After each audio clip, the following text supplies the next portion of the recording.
අපි දැන් මේ අවුරුදු දෙකක් මේ පන්තිය ඇතුළේ හිටියානේ. එතකොට අවුරුදු දෙකට සති 54ක් තියෙනවා. 54 දෙකක් 108යි. ඒ දවස් 108ටම සමීර සර් මේ විෂයානුබද්ධ දෙයක් නැති, ඒ කියන්නේ විෂයානුබද්ධ නෙමෙයි දෙයක් කතා කරලා තියෙන දවසක් මම කවදාවත් දැකලා නැහැ. එතකොට මේ විෂයානුබද්ධ ඉගැන්වීම මම හිතනවා සමීර සර්ට අර ලේවලම තියෙන දෙයක් කියලා.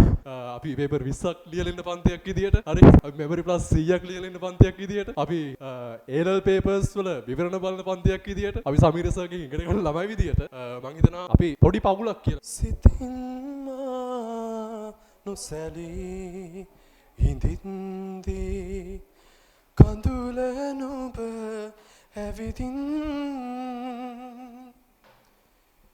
නිවා දැමුවේ නෙතේ පීඩා නොබිදිනු මැනවී සිතින් මා නොසැලී හිඳින්දී කඳුල නුඹ ඇවිදින් නිවා දැමුවේ නෙතේ පීඩා නොබිදිනු මැනවී